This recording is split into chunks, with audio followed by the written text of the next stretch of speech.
पुंस्तापकाय च धर्मस्य सर्वधर्मस्वरूपिणे অবতার রামকৃষ্ণায় তে। হাই, আমি ইন্দ্রজিৎ, আপনাদের বন্ধু। ইন্ডিয়া কা ডন চ্যানেলে আপনাদের সবাইকে স্বাগত জানাচ্ছি। আজকে কিছু জিনিস আলোচনা করব, যেটা হচ্ছে এমন কিছু জিনিস আছে যেগুলো খেলে সচরাচর অম্বল হয় বা বদহজম হয়। এটা সবার ক্ষেত্রে সমান হয় না। আমি যেটা খেয়ে আমার অম্বল হচ্ছে, সেটা হয়তো আপনার খেলে অম্বল হয় না। আবার আপনার যেই জিনিসটাতে অম্বল হচ্ছে, সেই জিনিসটা আমার খেলে অবশ্য আমার অম্বল হবে। এরকম বিভিন্ন জিনিসের উপর ডিপেন্ড করে মানুষের বদহজম বা অম্বল হয়ে থাকে।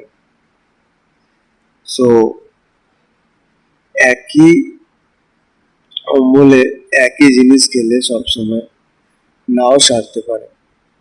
সেই কারণে স্পেসিফিক ভাবে যে জিনিসটা খেলে অম্বল হচ্ছে, সে তার উপযুক্ত টোটকা আছে।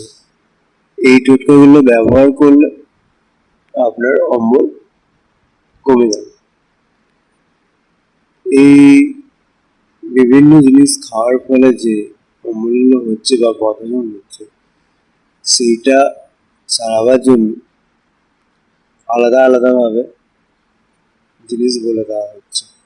সেটা হচ্ছে, ভাত খেয়ে যদি কারোর বদহজম হয়, তবে জোয়ান ও বিট লবণ যদি খান, তবে বদহজম কমে যাবে। অনেকের ডাল খেয়ে বদহজম হয়, সেক্ষেত্রে জোয়ান ও লবণ খেলে সেরে যাবে। মাছ খেয়ে বদহজম হলে কাজী পান নামক এক ধরনের পান হয়, সেটা খেতে হবে। মাংস খেয়ে বদহজম যদি হয়, জোয়ান ও লবণ খেতে হবে। রুটি খেয়ে অনেকের বদহজম হলে জোয়ান ও লবণ সহ জল খেতে হবে। অনেকের পিঠে খেলে বদহজম হয়, সেক্ষেত্রে বেশি করে ঠান্ডা জল খেলে এই সমস্যাটা সেরে যাবে। পায়েস খেয়ে বদহজম যদি হয়, কাঁচা মুগ ডাল চিবিয়ে খেতে হবে। নারকেল খেলে অনেকের বদহজম হয়ে থাকে, সেক্ষেত্রে চাল খেতে হবে। দুধ খেয়ে যদি বদহজম হয়, তবে ঘোল খেলে উপকার হয়। খিচুড়ি খেয়ে অনেকের বদহজম হয়, সেক্ষেত্রে সৈন্ধব লবণ খেতে হয়। ঘুগনি খেয়ে যদি কারোর বদহজম হয়, তবে হরদবি খেতে হবে। কুল খেয়ে বদহজম হলে গরম জল খেতে হবে। কাঁঠাল খেয়ে যদি কারোর বদহজম হয়, তবে কাঁঠালের বীজ বা কলা খেতে হবে সঙ্গে সঙ্গে। কলা খেয়ে অনেকের বদহজম হতে পারে, সেক্ষেত্রে লবণ খেলে বদহজম অনেকটাই কমে যাবে।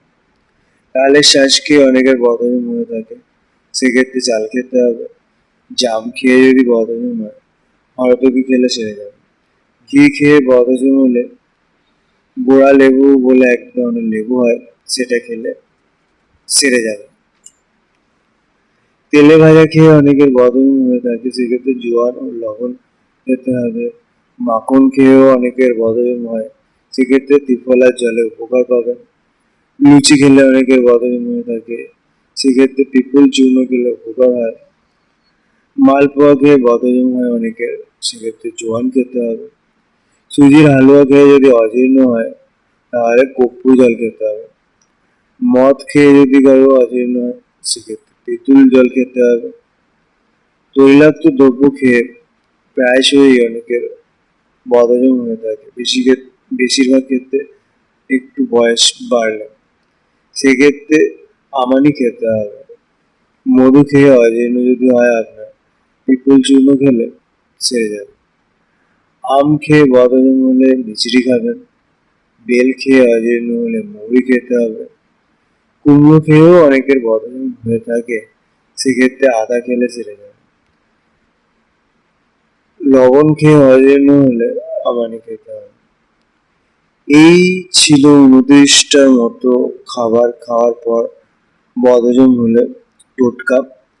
এগুলো ব্যবহার করে দেখবেন, উপকার পাবেন। আর এতক্ষণ ধৈর্য সহকারে এই ভিডিওতে থাকার জন্য অসংখ্য ধন্যবাদ। ভালো থাকবেন, অপরকে ভালো রাখবেন। ঈশ্বরের কাছে প্রার্থনা করি আপনাদের প্রতিটা দিন মঙ্গলময় ও শান্তিতে থাকেন। Bye, have a nice day.